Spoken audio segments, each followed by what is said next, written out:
My Lords, may I join others firstly in acknowledging my noble friend Lord Pollock for tabling this important debate, but also, if I may put on record my sincere thanks to him for what he's done, not just since the Accords were signed, but in advance of that, in strengthening security and stability, but also recognising something that I share very much in his belief, that of Lord Bilimoria and indeed others, the noble Lord Mendelssohn, on how stability and security in itself leads to economic prosperity, and that can only be good for the region and the world as a whole. May I also join others who have expressed their thoughts and prayers for the people of Libya, first of all, and just briefly to say I spoke to the Libyan president. I've also earlier this morning been speaking to Martin Griffiths at the UN, and we are coordinating our efforts. I know we will be discussing that in the chamber next week, I believe, but also on Morocco, I join others. We stand in absolute solidarity. Most of Saturday night, early Sunday morning, I was working through the logistics of our response to the earthquake, and I was delighted that through the coordination we have and the investment in the relationships, to which it's not just about the government, many here today, noble lords, have played their part in that we were one of the few countries that were first in to make assessments, and I pay tribute to immediately the search and rescue teams who are doing a sterling job, and we have, I assure noble lords, other offers in place for both those two tragedies, and I will update the House accordingly. But today we are also discussing the Abraham Accords, and I was taken by the contribution of my noble friend, Lord Hanan, when he reminded us of what looks over us, and indeed that God minds over us, and I totally and utterly align myself to his comments, because I think that is something we, as people of faith, whatever faith we may follow, but particularly those who follow the Abrahamic faith, should always reflect on. But the question my noble friend raises is equally poignant today on the anniversary, the third anniversary of the historic Abraham Accords, as to the UK roles. I can put it very simply to my noble friend. He rightly challenged the government, but there has been a lot done. I certainly took on this brief in the November of last year, and just by the sheer count of visits to those countries that are within the Abraham Accords, also to Israel and the Palestinian territories, but also equally to those countries who have not joined the Abraham Accords and who are necessary to ensure stability and security. The Abraham Accords are very much central to our dialogue, and my right honourable friend, as several noble lords have pointed, the Foreign Secretary, has just completed his visit to Israel and the occupied Palestinian territories. I haven't had a chance to speak to him because he's currently in Turkey, but I do hope to catch up with him tomorrow morning on the outcomes of his visit. But I assure my noble friend, and indeed all noble lords, that the accords which were signed unlocked new relationships. They were truly historic, because again we moved from that thematic issue that we all heard about, the Israeli-Arab, that we always talk not of differences, but the real conflict between Israelis and Arabs. And actually we're seeing that narrative change. And these accords have been central. And I assure both the noble Lord Mendelssohn and my noble friend, Lord Pollock, that, of course, the work that's being done by Liam Fox and his team, and it's very much part and parcel of our thinking. And indeed, these form the discussions of bilateral conversations I've had with Bahrain, with Morocco, and the UAE. Equally, I assure noble lords, we've had strategic dialogues with all of these countries, either in their country or here, which have been led by either the Foreign Secretary or myself. And in all these respects, the Abraham Accords have been pivotal to where we stand and the role we play.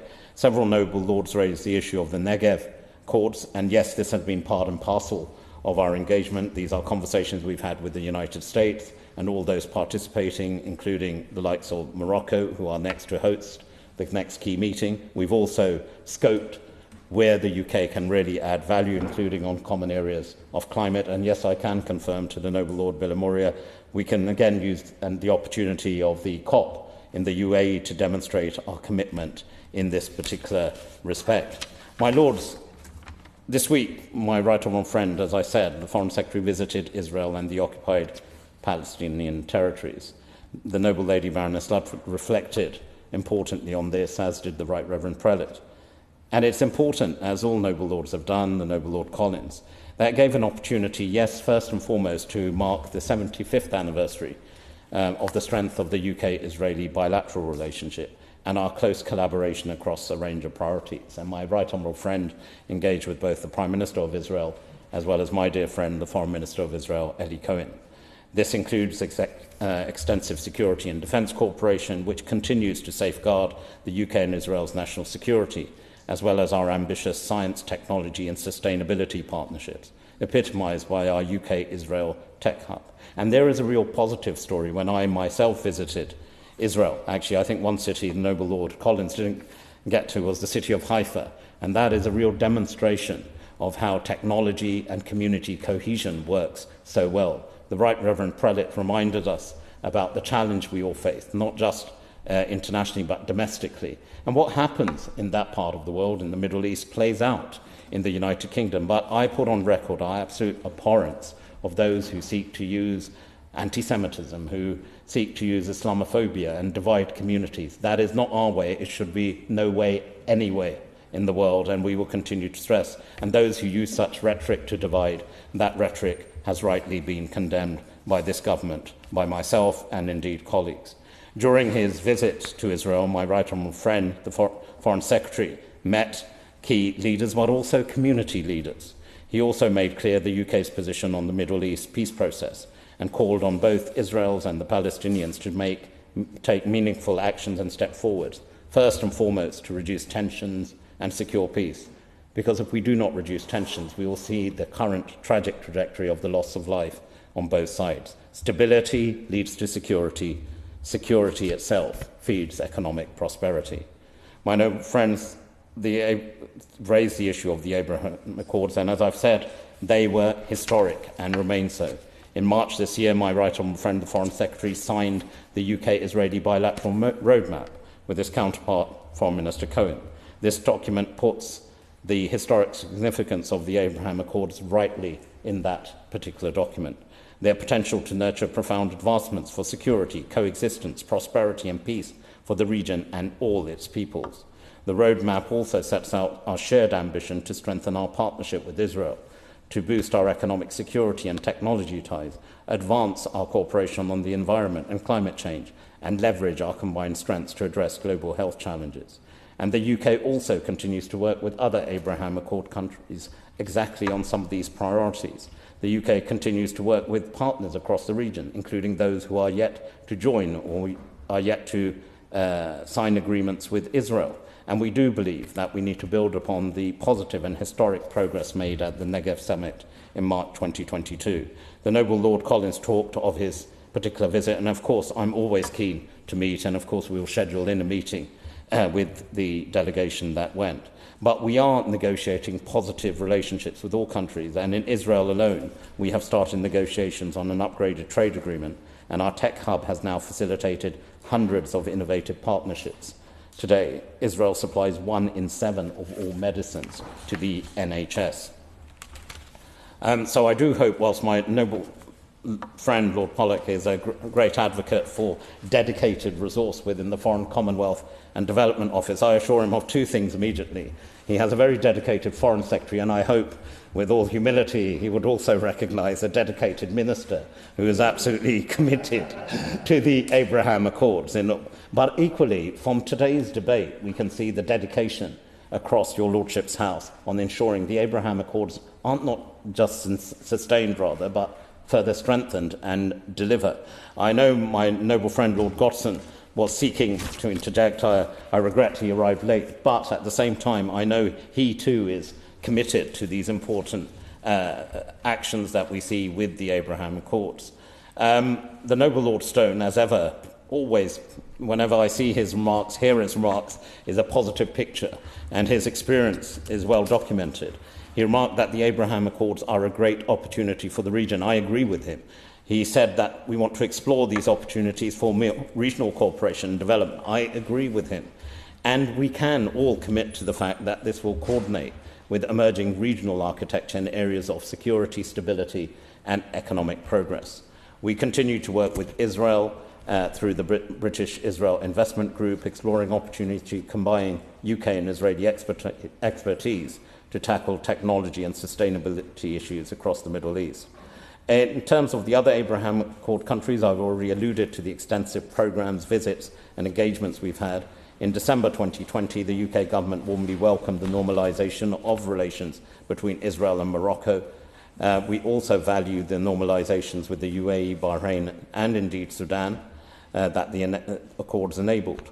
The Accords have led to a substantial increase in trade, as my noble friend Lord Pollock highlighted, between all the countries. And just this month, Israeli Foreign Minister Eli Cohen visited Bahrain to further strengthen economic and cultural ties. And yes, I can report to the noble Lord Purvis, who I know had to leave, and to the noble Lord Villamoria, the noble Lady Baroness Lutford. We are very much committed. Earlier, again today, I had a very good meeting with the Deputy Foreign Minister of the Kingdom of Saudi Arabia, where part of our wide-ranging discussions was also on the important support the United Kingdom lends to normalisation between Saudi Arabia and Israel as well. And we are working very closely in several respects. My Lords, we must not forget, though, the importance of the current Israeli peace agreements, such as those with the Kingdom of Jordan and Egypt, who are crucial partners and crucial neighbours to Israel. We have seen great benefit to all these countries. There was great courage shown and conviction shown by the leaders of Israel, Egypt and Jordan in signing peace agreements, and we must ensure they also deliver. That's part of the security and stability for resolving the Palestinian issue as well. The noble Lord Pollock and the noble Lord Mandelson also talked about encouraging other countries. Of course, we're committed to that. And I assure the noble Lady Baroness Lutford equally we're committed to finding a lasting solution to the current conflict between the Israelis and the Palestinians.